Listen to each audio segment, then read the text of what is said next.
Sorry about that. I was having some technical difficulties. I moved my equipment over the weekend and didn't get it wired all the way right, and so I was having some sound issues. So I apologize about that. I wanted to do this over, uh, so I cut the live. I deleted the older one, and I'm going to start again. So my apologies. Welcome. Good evening. I'm Freddy Vazquez. This is Basement Politics.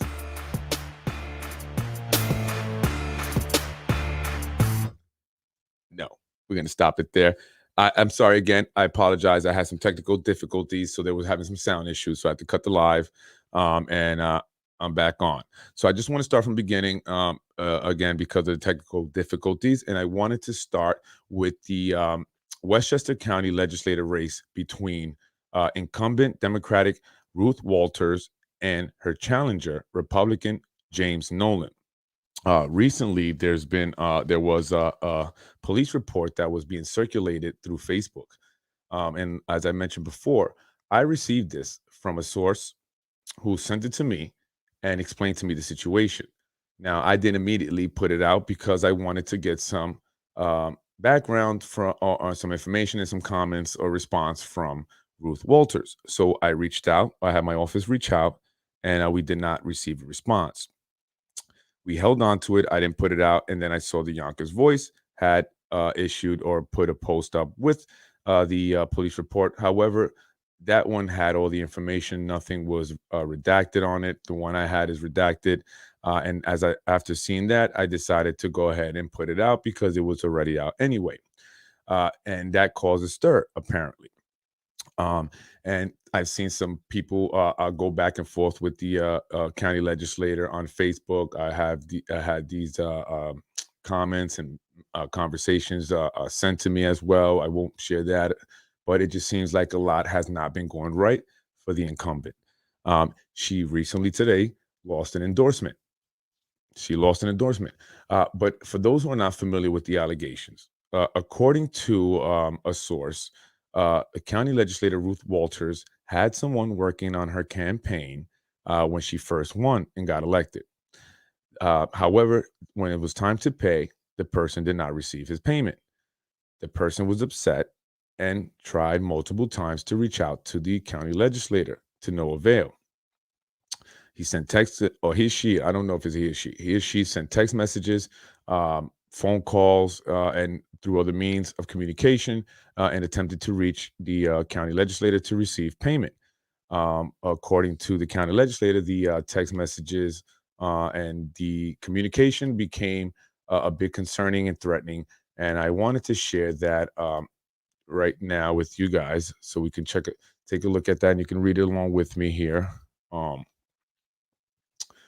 It's from the police report from the Bronxville Police Department, stating, what happened, and I will share it here now.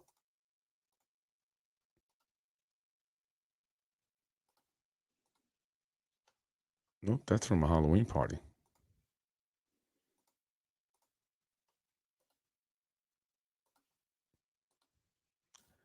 As you can see here, the one I have is redacted.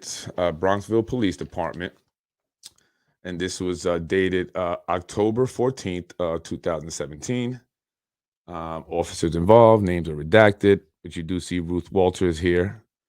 I don't know if you can see that with the cursors pointing at reporting officer, unwanted text message. So the complaint is for unwanted text message. It was resolved. So I'll read what the narrative says here. While assigned to walking post for business district during sidewalk sale, uh, an officer stopped by the election headquarters of Ruth Walters. Ruth Walters did advise of a series of alarming text messages from an individual in reference to payments for services provided to her. I guess it's to her, it says there, to her. Uh, I can't say campaign. I Ruth Walters stated that oh, I'm sorry. The police officer advised Ruth Walters that it was a civil matter. Ruth Walters stated that she was making payment to the individual and agreed and arranged or asked, I should say, of the officer to stay there while she made payment. for the agreed amount.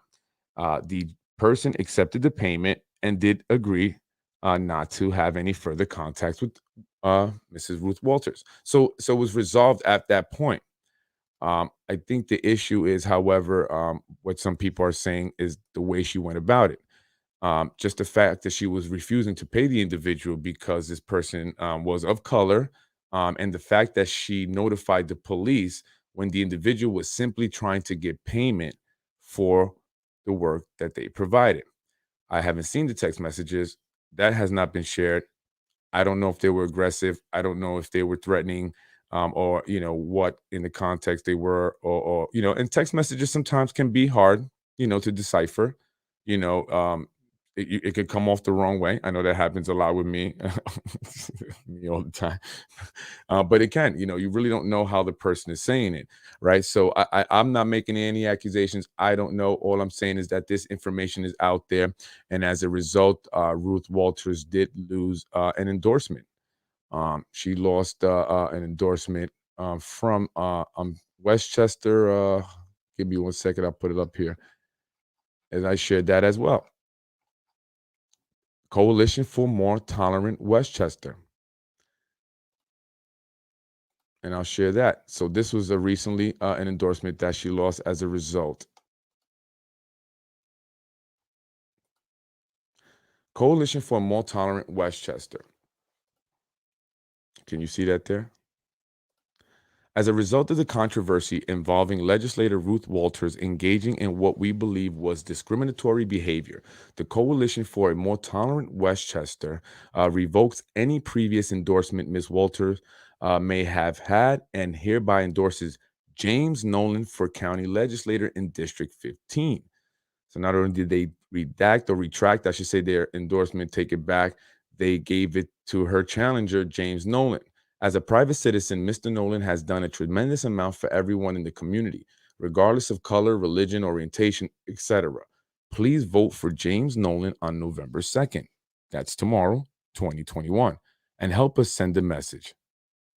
Bigotry can never be rewarded, regardless bigotry, I'm sorry, can never be rewarded regardless of the political affiliation, a proven racist claims. So basically, it's saying because she's claiming to be a Democrat does not necessarily mean that she is not capable of being a racist.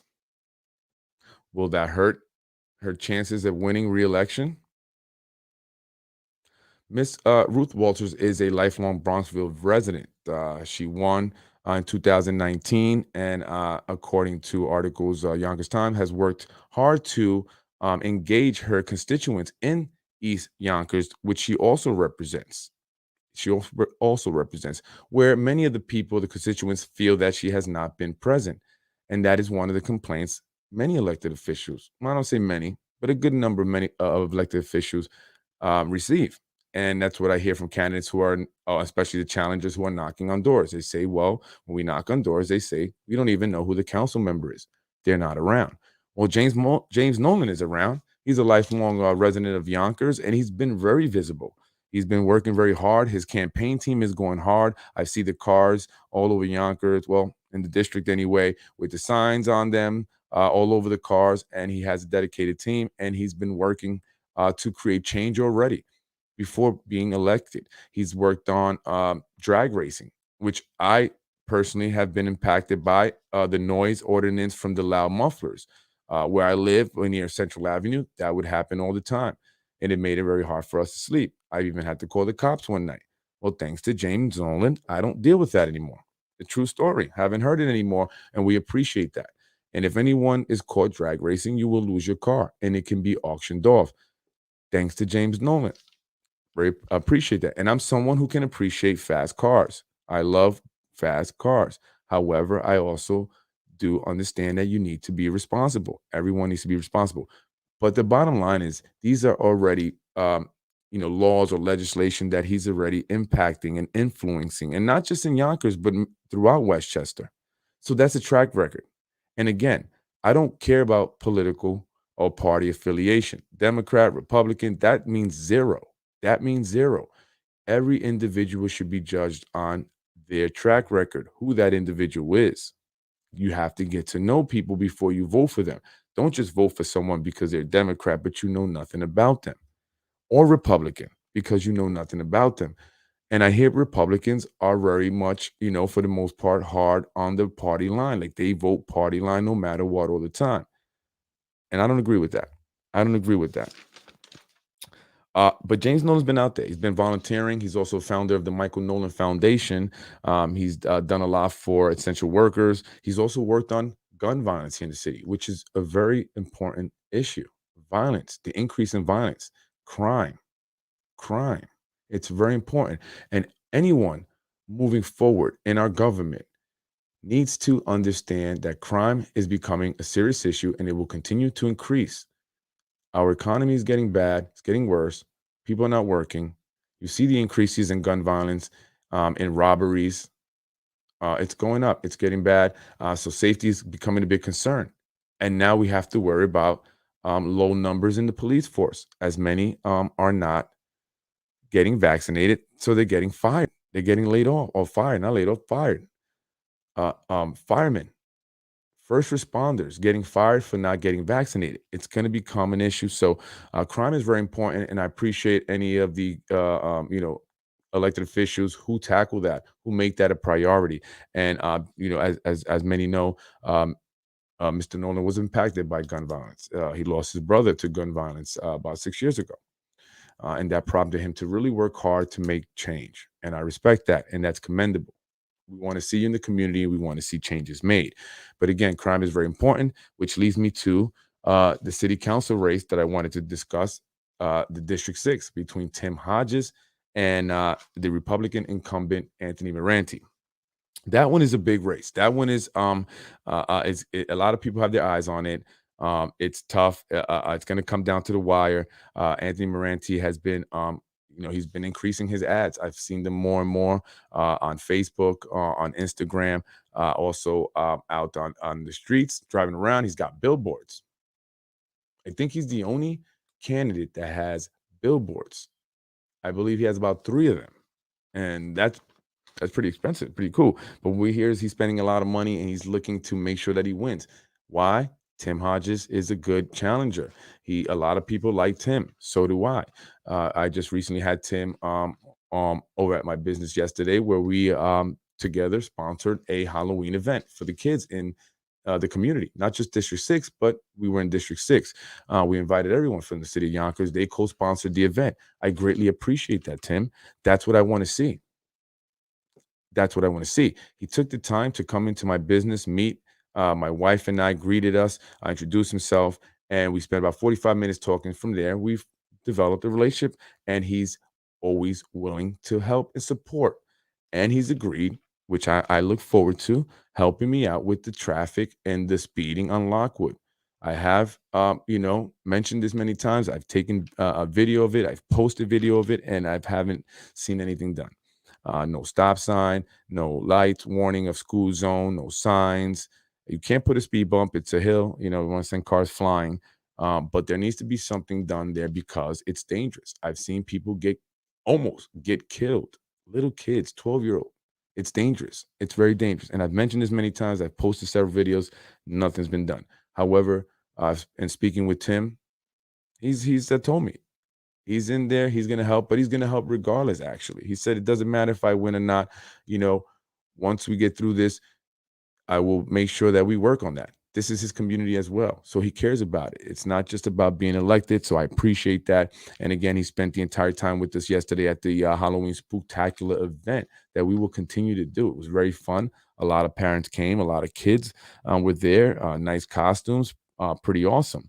And Tim, spoke to the parents there and engaged with the children. It was great. Many parents, spoke about things like education and the vaccines. Believe it or not, there was a consensus among the parents. They do not want their kids vaccinated. And that's one of their biggest concerns. And they said, one of the things they asked them, Are you for vaccination or not? And that's a true story. I have it on video, or I have the audio anyway. So, a little bit about Tim Hodges. He had earned his master's degree in organizational leadership from Mercy College. He earned a certification in leadership from Harvard University, and a graduate of the FBI National Academy. His challenger, Anthony Moranti, also a lifelong resident of a city, calls himself the watchdog of cities' tax dollars, believes his role has been to keep taxes down. If I, this is according to the Yonkers Times, I believe, or one of these Yonkers news articles, news pages, they quoted him as saying, if I weren't on the council, how high would the taxes be? I don't know. I don't know. But what I do know is that many of the developers are receiving tax breaks, Mr. Moranti, and the tune of Lionsgate is receiving tax breaks to the tune of $78.1 million. And according to you, you're not popular with the unions. Well, they're not getting any work on these developments, according to union members, according to Teamsters 456. Maybe you should help out with that as the watchdog and tasked, self-appointed task with keeping the city's tax dollars in the city, right? You should be concerned with the fact that they are receiving 78.1 million in tax abatement while not giving any work to local labor. You're letting that money fly out the window. Put you with the watchdog. What's that? What you gonna do with that? What are you gonna do about that? Huh? What are we gonna get in return? Because according to the article I read regarding the Lionsgate Phase Two, they are expected to stimulate the economy here in the city, and they're looking to generate $68 million. So technically, we're still in the whole 10.1 million dollars. So they get 78.1 million in tax abatements, only to generate $68 million in revenue, or for the city. Really? It doesn't seem like a fair deal. And if you're the watchdog, maybe you need to check that out. What's going on? I do appreciate the fact that you said that you worked hard to get the roads paved. Spent about 18 million. The city spent about $18 million for new roads. Well, I've seen the new roads all along Jackson Avenue. I appreciate that. But there are many roads throughout the city that still have not been paved, still have potholes. The manhole covers are just not in the best of shape. They're like potholes. That have been there forever that need to be addressed. $18 million is a lot of money. How much does it cost to patch up one pothole? $18 million. How many did you do? How many? Um, so people say, and one of the complaints about Mr. Moranti, again, like I've heard about other elected officials, is that they're not in the community. They don't see them. I've seen Moranti speak one time. I was at a event or something where all the candidates were talking, Republican, Democrats. Funny guy, does tell jokes, and I don't know if this was a joke, but his reasoning for not being in the community, or I guess his attempted reasoning, he says that people are numb to politics and tired of the mailing and door knocks. 23% of voters in Yonkers are independent and don't like to get involved until election day. So why bother going out and knocking on the door? It doesn't matter if you don't know me. I'm the guy that's tasked with keeping your taxes low, right? People want to be seen. People want to see you. People want to talk to you. People want to know that you care. Your presence shows that you care. And if you're not in the community, then it's going to appear that you do not care. Whether you care or not, that's up to the people. I'm just letting you know what I think or what I believe, what it looks like, what it appears to be. Um, I hear he's a great guy. I've heard that, people say, hey, lay off on Moranti. I don't think I've gone hard on Moranti. But they said, lay off on Moranti. Don't go easy on the guy. He's a good guy. I'm not saying he's a bad guy. I never said that. I don't think anyone in the council are bad people. At least that's what I think now. But I'm not saying that. However, what I am saying is what I'm saying, right? I'm saying what I'm saying. You are the watchdog for the taxes, yet developers or Lionsgate is receiving 78.1 million in tax abatements. What is the city of Yonkers getting for the lack of 78.1 million in tax revenue that they will not be receiving? What's the answer? So that's what I mean. That's what I'm talking about. And I'm just pointing that out. So it has nothing to do with, me being personal or the guy's a bad guy. I don't know. And neither do I care. All I care about is that, you do what your job is, and I like to see some stop sign or some kind of speed deterrent there on Lockwood. Don't wait till someone gets hit. Don't wait till a little kid gets hit and killed, and then you're having to go there to the funeral and console the family. Because I'm going to be like, hey, I posted videos about it many, many times. I'm not going to let it slide. All right. So that's the race there for District 6. I wanted to talk about that because that one is one of the big races. People have their eye on it. Moranti's going hard. I don't know if he feels a little bit of pressure from Tim or not, but I've seen more campaigns. Maybe people just go hard toward the end. That's what they do. I know he's got some billboards. Tim's signs are out there. Tim is door knocking. We'll see. It's up to you. Just I present information. You make the decision. Also, I present not all the information. So you need to really do your research because there may be things that I am leaving out, and sometimes I may get some things wrong. And I'm always willing to correct myself. So that's the race for City Council District 6 between the incumbent Republican Anthony Moranti, who voted no on the affordable housing. But I don't know if anyone in that side cares, do they? You should. You should definitely care. Everyone should care about affordable housing. It doesn't matter where you live, what part of Yonkers, whether you live in a house or you own a house or you live in an apartment or what. It doesn't matter. Bottom line, number one, it's basic human need. Shelter. We're humans, humanity. We have to have, compassion and concern for others, right? Regardless of what our job is not to judge the way people spend their money, or don't spend their money, or choose to, kind of job they do. That's not our job to judge. We just want to make sure that we do the right thing as humans to assure that others have the opportunity to also have a roof on their head, right? Just because you have a nice house don't mean to forget it. If you're on the east side, if you're on the northeast side, it should concern you. It should concern you. The homelessness population, the increasing population should concern you.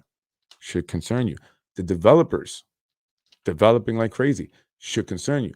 You guys have the Metro North. What is that? The Mount Vernon line. I'm not sure it's called on that side. It's ripe for development, and it's already being developed. Going to Bronx and all that area is coming up, Mount Vernon. So you guys should definitely be concerned. It impacts all of us. I want to just show a video here from Tim Hodges really quick. I did speak to him on Sunday, gave him a quick interview, and just want to play that for you folks.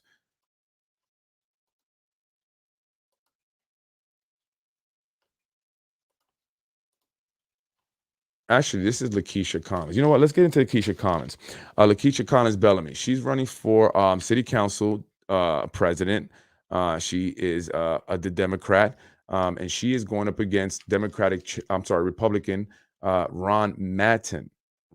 That's also an important race. As many of you know, that was not without its controversy during the primaries. There were a lot of things said, a lot of tactics that were used, accusations that were made. Some of these things are still kind of going on to this day. But I just want to play a quick interview I did with Lakeisha there. You see the kids at the party. Yeah. Alien, put the girl down, please. No picking anyone up.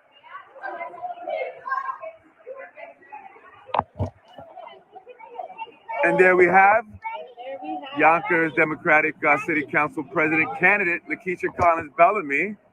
How you doing? Wonderful. How are you? Good. Happy Halloween. Happy Halloween.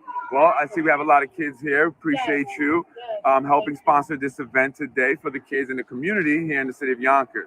Come out and get some of this candy. Yes, please let them know. Come on now. We have plenty of candy. We have pizza.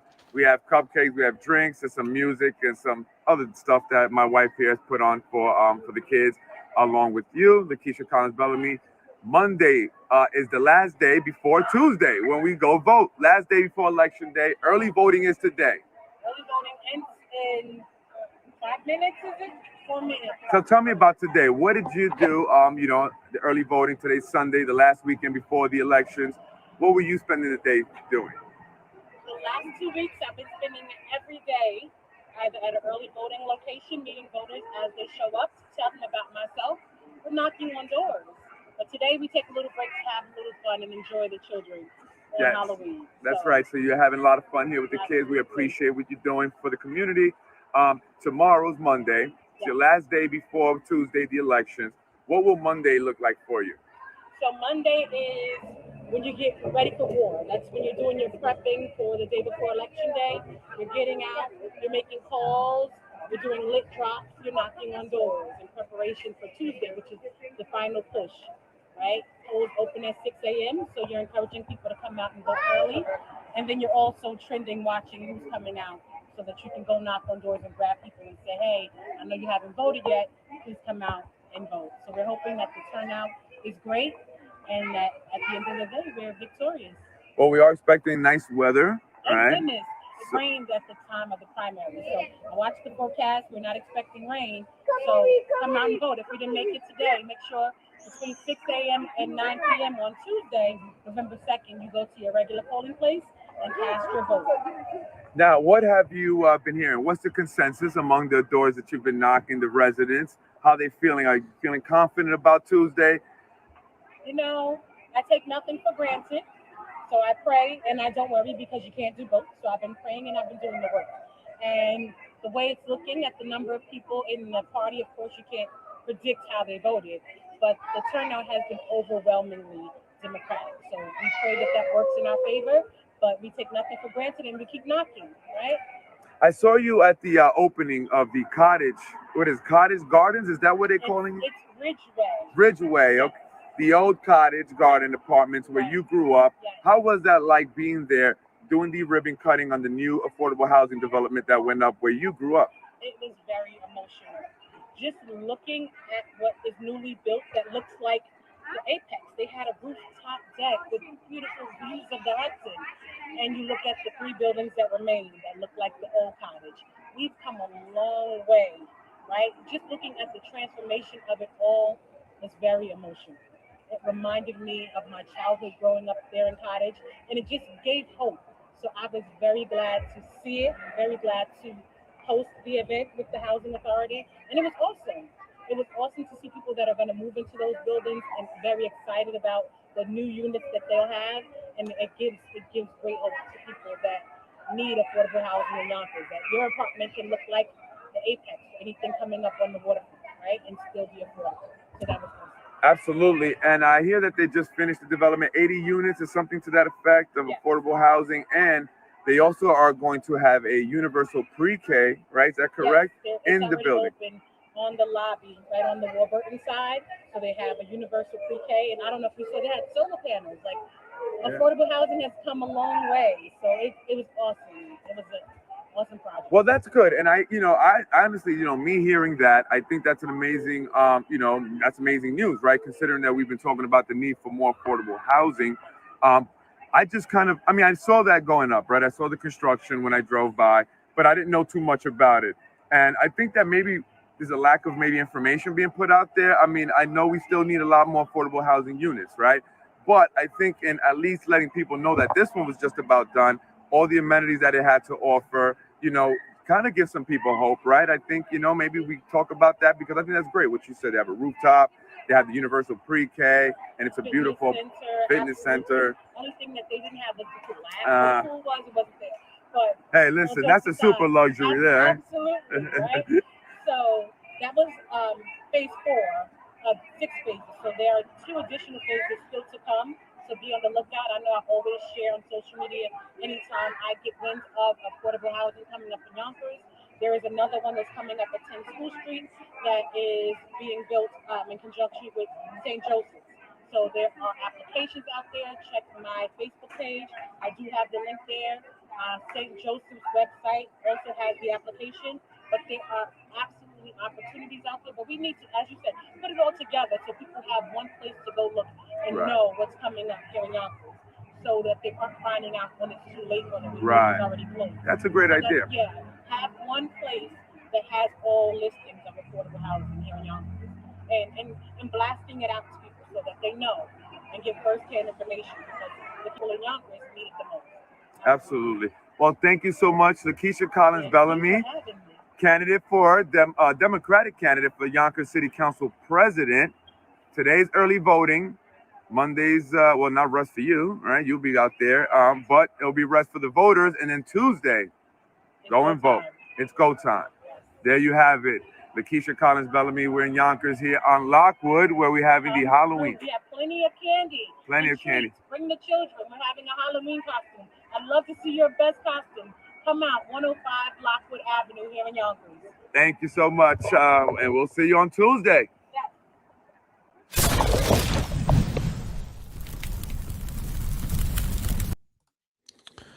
So there you have it. That was Lakeisha Collins Bellamy. It's been difficult to get on the show. We did something. I had a little bit of technical difficulties. Didn't like the way that it came out because I like to be in front of the camera talking with folks. The whole setup didn't work right, so I did a little something there. We may come on after the election. We'll see if she's the winner. I definitely would love to speak with her. But whoever wins, definitely would love to speak with them. But hey, I've seen the candidates going hard. Massive amounts of signs going up. People are, this is the home stretch here, and people are giving it all they got now, and they want to win.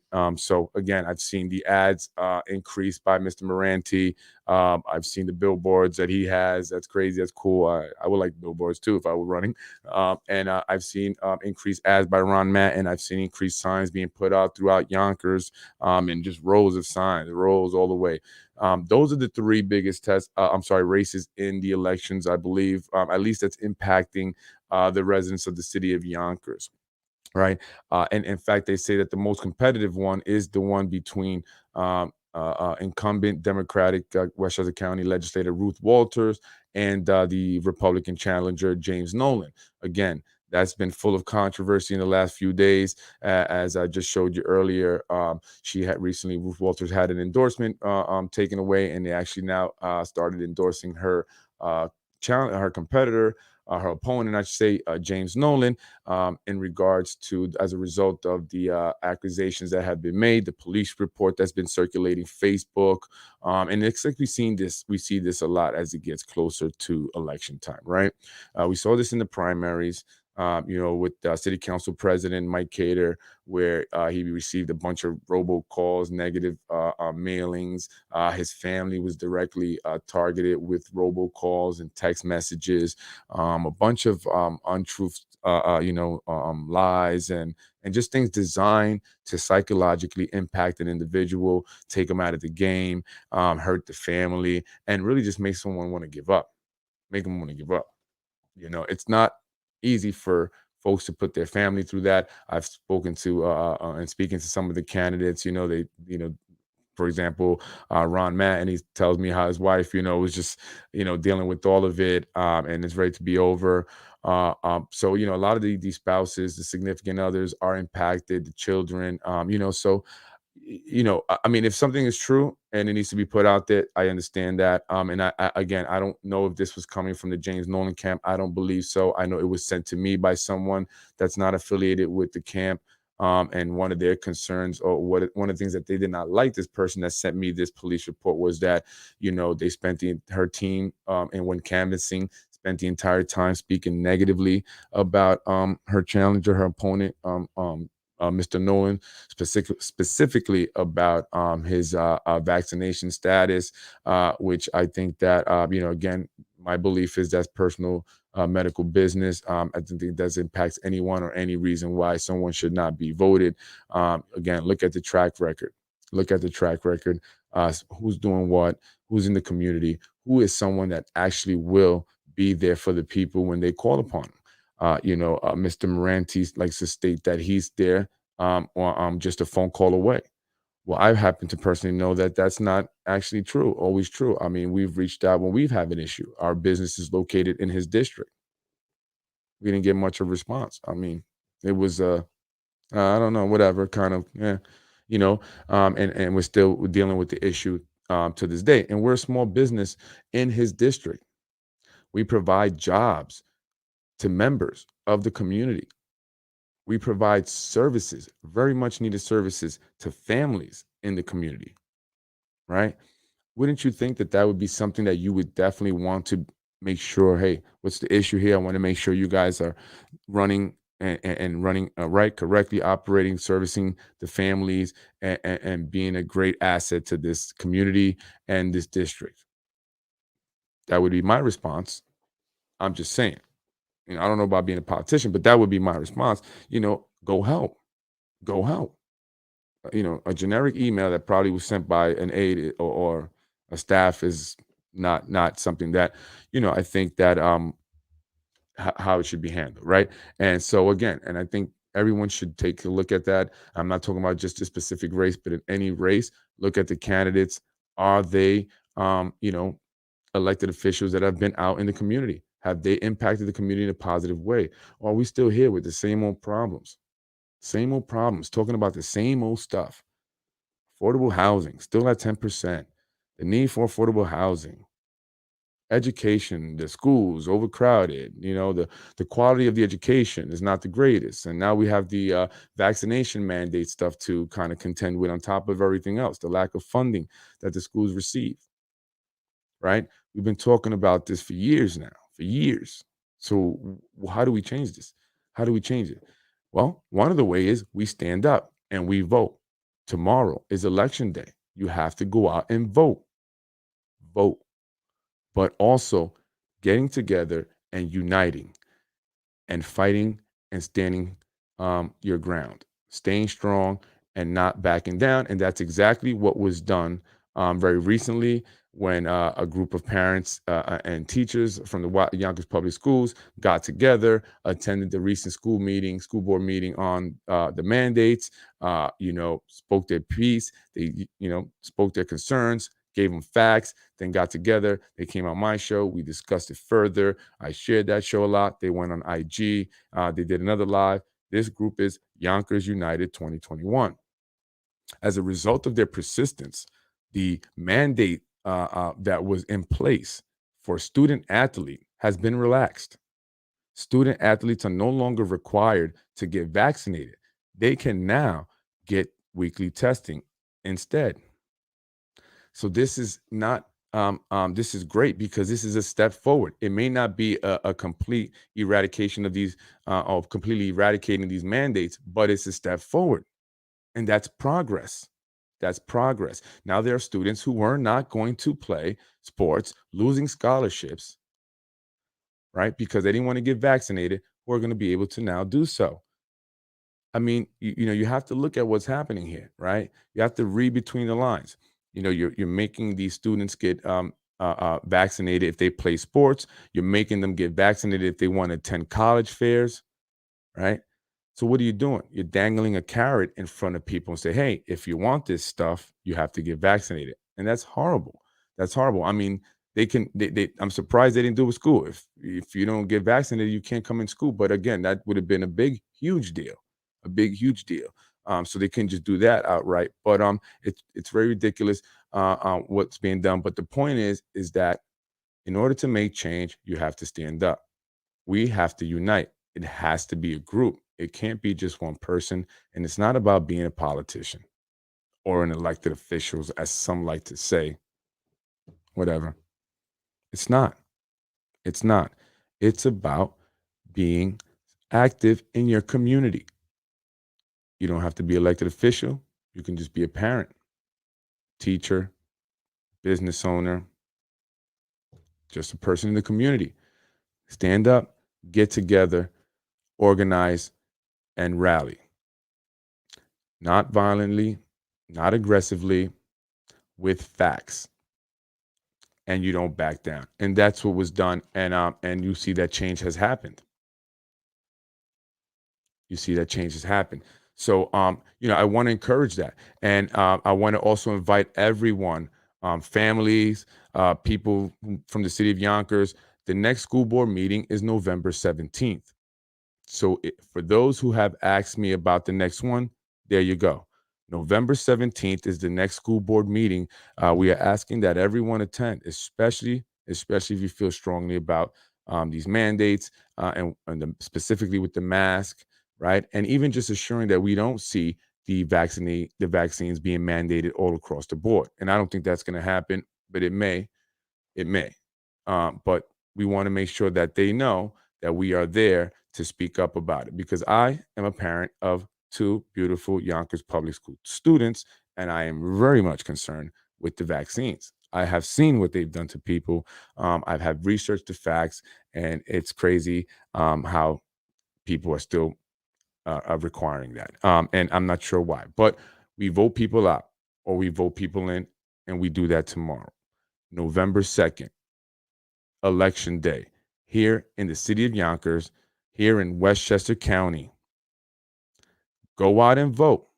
Some of you may have already an early voting, but if you're like me, you're a procrastinator. Although, let me take that back. You're not a procrastinator. Election Day is tomorrow. All that early voting crap, and call me a Republican, I don't care, which I'm not, nor a Democrat. No, I'm not. I don't believe in that. I think we should all vote one day, and also we should find a better way to vote, right? But that's another podcast for another day. So again, tomorrow's November 2nd, Election Day here in the city of Yonkers in the county of Westchester. Make sure you go out and vote. Do your research. Do your homework. I present some information, but it's up to you to make the decision. But be sure to go and vote. Be sure to vote for change if you are someone that wants change. It's tomorrow. I'm Freddy Vazquez. That was a quick just review of the races. Well, the ones that are big, that I think that are the bigger races that are impacting us here in Yonkers, Lower Westchester. I will be back on tomorrow. Of course, I have to be. It's Election Day. Will people be celebrating or will they be crying? Will people be dancing, bachatando into the party? Just kidding. Just kidding. Vote November 2nd, tomorrow, Tuesday, Election Day. Be there or be square. I'm Freddy Vazquez. This is Basement Politics. Thank you for joining me.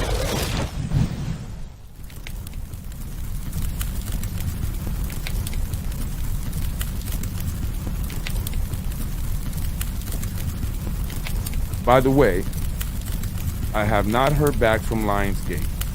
I'm hoping that they are willing to work with me on a performing arts and film program. It is only right for the students of the Yonkers Public Schools. Wouldn't that be dope? Where they can give internships and offer jobs after they graduate. I mean, they are right here, and they are taking $78.1 million of our taxpayers' money. Why the hell not?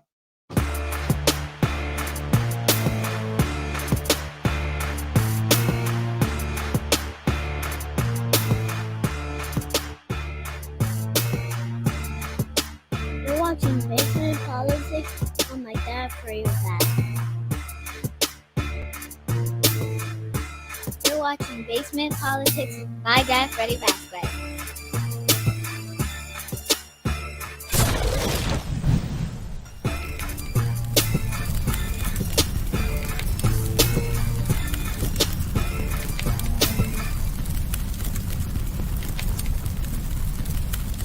Thank you for watching Basement Politics. Have a blessed week. Go out and vote.